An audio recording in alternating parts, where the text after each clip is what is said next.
ఆయనేనా? అవునవును ఆయనే. రాగానే నాకు ఫోన్ చేయండి, నేను వచ్చి మాట్లాడతాను. Okay. Advocate Ramachandrarao. Yes sir నా పేరు మనోహర్. ఇతనే శివ. శివ. హలో. ఎస్ఐ మీతో ఫోన్ లో మాట్లాడింది నేనే సార్. ఏ పని మీద వచ్చారు? సార్ దీని గురించి మీతో కాస్త పర్సనల్ గా మాట్లాడాలి.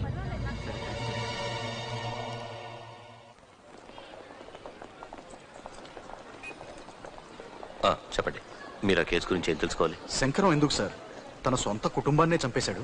కేవలం టీవీ చూడనివ్వలేదనే కారణం వల్ల అలాగా? లేదు, శంకరం ఈ హత్య చేసే అవకాశమే లేదు. నాకు ఆ కుటుంబం ఎవడో వచ్చాడు, సుత్తితో అందరినీ కొట్టి చంపేసి ఆ సుత్తిని అక్కడే పడేసి విడిపోయాడు. శంకరం మధ్యస్థిమితం లేని మనిషి, ఆ సంగతి నాకు తెలుసు. అన్నం పుణ్యం తెలియని అతను డెడ్ బాడీని కౌగిలించుకుని ఏడ్చాడు. ఒంటి నిండా రక్తం అంటుకుంది. నేను చూసేటప్పటికి కూడా అతని కోపం అంతా ఆ టీవీ మీదే ఉంది సార్. టీవీ మీదే ఉంది. ఆ టీవీ అంతటికీ కారణం అనుకుని ఆ సుత్తితో టీవీని పగలగొడుతూ ఉన్నాడు. ఫింగర్ ప్రింట్స్ దాని మీద పడ్డాయి. సర్కమ్స్టాన్షియల్ ఎవిడెన్సెస్ అన్ని అతనికి అగెన్స్ట్ అయ్యాయి. అతన్ని కాపాడని నేను కోర్టులో ఎంతో వాదించాను.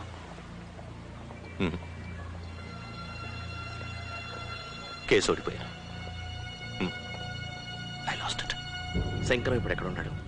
గవర్నమెంట్ మెంటల్ హెల్త్ కేర్ హాస్పిటల్లో ఉన్నాడు. అవును, అడ్వకేట్ రామచంద్రరావు గారు మీ గురించి చెప్పారు. Thanks.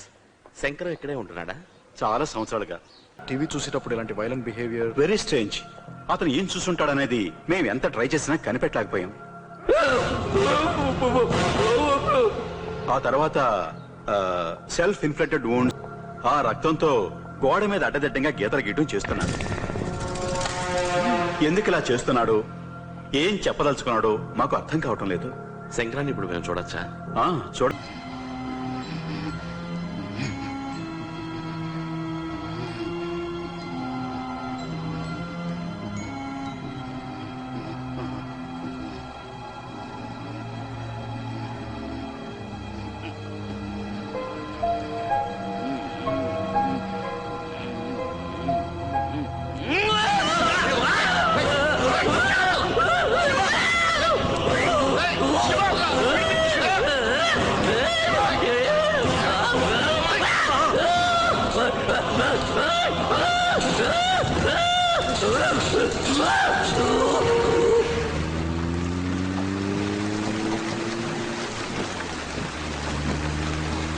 Mano,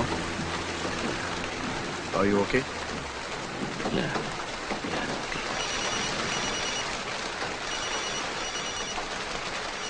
Priya, hello Priya, ఏంటి చెప్పు. ఎక్కడున్నారు? ఇంటికి ఎప్పుడు వస్తారు? నేను ఒక 20 minutes లో వచ్చేస్తాను ప్రియా. రే రే రే, ఇవాళ సీరియల్లో ఏం జరిగిందో అడుగు. ప్రియా ఒక నిమిషం కట్ చేయకు.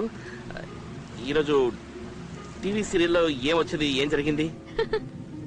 ఏంటి మీకు ఇలా సీరియల్ పిచ్చి పట్టింది? మాకంటే పాడైపోయారు. రే రే రే, స్పీకర్ ఫోన్ ఆన్ చేయి. ప్రియా ఒక నిమిషం ఇలా చూడు, అదంతా పక్కన పెట్టు. ముందు ఈ రోజు టీవీ సీరియల్లో ఏం జరిగిందో చెప్పు. అయ్యో మనో, ఇవాళ సీరియల్ చాలా ఘోరంగా ఉంది, ఇక మేము చూడం.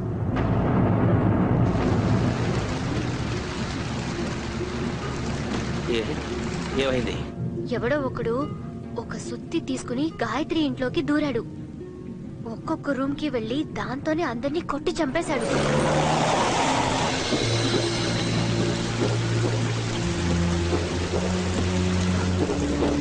ప్రియా, అంత కూడా ఎవరైనా చూపించారా? చూపించలేదే, ఆ లోగా ఇంకా ఉందని వేసేశారు. మరైతే వాడు ఎవరనేది రేపే తెలుస్తుందా? ఇవాళ ఫ్రైడే, ఇక మండేనే. సరే ప్రియా, అన్నయ్య ఇంట్లోనే ఉన్నాడా? స్నానం చేస్తున్నారు. సరే, నేను చెప్పేది శ్రద్ధగా విను. ప్రియా, ఇంట్లో ఉన్న తలుపులు కిటికీలు అన్ని జాగ్రత్తగా లాక్ చేసుకో.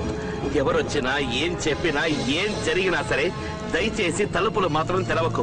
నేను చెప్పింది అర్థమైందా? This is very very important. నేను ఇంటికి వచ్చినప్పుడు 3 సార్లు కాలింగ్ బెల్ కొడతాను, అప్పుడు మాత్రం తలుపు తెరవు చాలు. అర్థమైందా? నేను చెప్పింది అర్థమైందా ప్రియా? ఏంటి సడన్ గా ఏదేదో అంటున్నారు? నన్ను భయపెడుతున్నారా? ప్రియా, ప్రశ్నలు వేయద్దు దయచేసి, నేను చెప్పింది చెయ్యి. అర్థమైందా?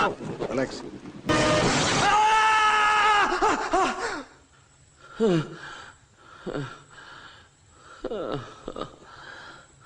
ఏమైంది? ఏమైంది మనో? ఏమైంది మనో? ఏం లేదు ప్రియా, నువ్వు పడుకో నిద్రపో. మనో మనో ప్రియాని చూసినట్టు చూస్తున్నారు. మనో ఏమైంది? ఏమైంది? నేను ప్రియని. ఏదైనా పీడకలు వచ్చిందా? ఎక్కడికైనా తీసుకెళ్ళి బంధించేయండి. నేను ఎక్కడికి తప్పించుకోకూడదు. రెండోది, నన్ను చంపేసేయండి. Don't be emotional. లేదు, నేను ఎమోషనల్ గా మాట్లాడలేదు, నేను ప్రాక్టికల్ గా మాట్లాడుతున్నాను. నన్ను చంపేయండి. ఎందుకంటే నా వల్ల నా కుటుంబానికి ఏదైనా జరిగితే నేను ఖచ్చితంగా ప్రాణంతో ఉండడం దర్ ఇస్ నో పాయింట్. అందుకని వాళ్ళు ఏదైనా చేయాలంటే నన్ను చంపేసేయండి. దయచేసి నన్ను మనోహర్, చంపేయండి. ఏమిటి పిచ్చివాళ్ళగా? Save me, kill me. First calm down. You calm down. ఏదో చెప్పు శివ. నువ్వు ఉండరా, నేను మాట్లాడతాను. డాక్టర్, నాకు ఒక ఐడియా వచ్చి డాక్టర్, వీడిని ఇక్కడే ఉంచుతాం. వీడి ఫ్యామిలీని మాత్రం వీడికి తెలియకుండా ఏదైనా ఫ్లైట్ ఇచ్చి దూరంగా పంపించేద్దాం. ఒకవేళ వీడి ఇక్కడ నుంచి ఎస్కేప్ అయినా వాడి ఫ్యామిలీని ఏమీ చేయలేడు. వాళ్ళు సేఫ్ గా ఉంటారు. ఏమంటారు? What a thought, Shiva. ఈ ఐడియా బాగుంది శివ. ఈ ఐడియా చాలా బాగుంది. It's brilliant idea. సార్ నా ఫ్యామిలీలో ఉన్న వాళ్ళందరికీ ఫ్లైట్ టికెట్స్ కొని వాళ్ళని దూరంగా ఎక్కడికైనా పంపించండి. ఎక్కడికైనా నాతో చెప్పకండి. మనోహర్, ఈ టైంలో నేను ఎక్కడికి వెళ్ళను? టికెట్స్ ఎక్కడ బుక్ చేయాలి? ఇంట్లో ఇంటర్నెట్ కనెక్షన్, ప్రింటర్ ఉన్నాయా? ఉన్నాయి. సార్ ఇంటర్నెట్ ఓపెన్ చేయండి, టికెట్స్ బుక్ చేయండి, ప్రింట్ అవుట్ తీయండి, డైరెక్ట్ గా మా ఇంటికి వెళ్ళండి. వాళ్ళు ఎక్కడికైనా దూరంగా పంపించండి. ఎక్కడికైనా మాత్రం నాతో చెప్పకండి. వీటితో నువ్వు చెప్పకండి. ఒకవేళ మా ఇంట్లో వాళ్ళు మిమ్మల్ని ఏదైనా అడిగితే నేను వచ్చి ఎక్స్ప్లెయిన్ చేస్తానని చెప్పండి. ప్రియా, అదే ఐఎమ్ సో సారీ సార్. నాకు ప్రియని ఫోన్ చేయమనండి, నేను డీటెయిల్ గా అన్ని తనతో చెప్తాను. కానీ ఇప్పుడు మనకు అంత టైం లేదు. So we have to act fast. Doctor, come on, let's move doctor. Please Shiva, నా త్వరగా రా. శివ ఇలా చూడు, డాక్టర్ వెళ్ళిన తర్వాత నన్ను రూమ్ లో పెట్టి కిటికీలు తలుపులు అన్ని లాక్ చేసి పారేసాయి. నేను ఎంత అరిచినా ఏమన్నా సరే లోపల నేను చచ్చిపోయినా సరే దయచేసి రేపు ఉదయం వరకు నన్ను బయటికి వదలద్దు. రిలాక్స్ అవరా, టెన్షన్ అవ్వద్దు. అంతవరా ఏమీ అర్థం అవట్లేదు. సరే, నువ్వు తలుపు తెరు చెప్తాను. రే, నేను చెప్పింది చెయ్యి. వెళ్ళి ప్రశాంతంగా నిద్రపో. పొద్దున్నే చూసుకుందాం. నువ్వు తలుపు తెరు శివ. తీయనురా. సరే నేను చెప్పేది మాత్రం విను. శివ, ఈ రోజు నేను చూసిన సీరియల్ క్లైమాక్స్ ఎపిసోడ్ లో 2 సుత్తులు ఉన్నాయి. అంటే దాని అర్థం 2 వ్యక్తులు ఉన్నారని. ఒకడు సుత్తితో మొత్తం కుటుంబాన్ని కొట్టి చంపిన వాడి చేతిలో ఉన్నది ఆర్డినరీ సుత్తి. ఒకవైపున మేకులు లాగేది ఉంటుంది. రెండో వ్యక్తి నేను. నా చేతిలో ఉన్నది పెద్ద సుత్తి, స్లడ్జ్ హ్యామర్. దాని హ్యాండిల్ మీద రెట్టే పట్టించింది. టీవీ సీరియల్ లో నేను లేట్ గా వెళ్లేదు వల్లే వాడు నా కుటుంబాన్ని చంపేశాడు. కానీ ఇప్పుడు నేను త్వరగా వెళ్తేనే వాళ్ళని కాపాడుకోగలను. Shiva, please try to understand me. I don't have the time. నన్ను వెంటనే ఇంటికి వెళ్ళాలి. Open the bloody door, damn it. రే, తెరుస్తాను. Please, Shiva. టెన్షన్ అవ్వద్దు. Hurry up. రేయ్, తెరుస్తాను. Okay. Come on, Shiva, please. Hurry up, Shiva. లేదురా, ఏంటి? లేదు. ఈ డోర్ ని ఎట్టి పరిస్థితుల్లోనూ మార్నింగ్ దాకా ఓపెన్ చేయండి. రేయ్ మనో, నేను చెప్పేది విను. వెళ్ళి హాయిగా పడుకో. నువ్వు మాత్రం ఎస్కేప్ అవడానికి ట్రై చేస్తే నీ ఫ్యామిలీని కాపాడటం కోసం నిన్ను చంపడానికి కూడా వెనకాడను. అర్థమైందా? వెళ్ళి పడుకో. Shiva, open the door, you idiot. You bloody open the door, man. Shiva, నేను చెప్పేది వినరా? No, I Family danger. What the hell are you doing? Stop it. Mano!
రోజు ఫిబ్రవరి 21.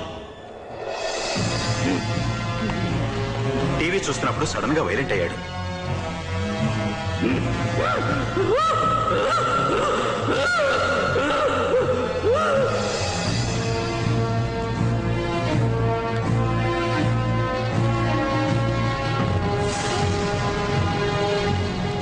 టీవీలో తన చూసి ఒకడు పిచ్చిగా లవ్ చేశాడు. నన్ను టీవీలో ఎన్నిసార్లు చూసుంటాను సార్. ఆ టీవీ అందరి చావుకి కారణం అనుకుని ఆ సుత్తితో టీవీని పగలగొడుతూ మనో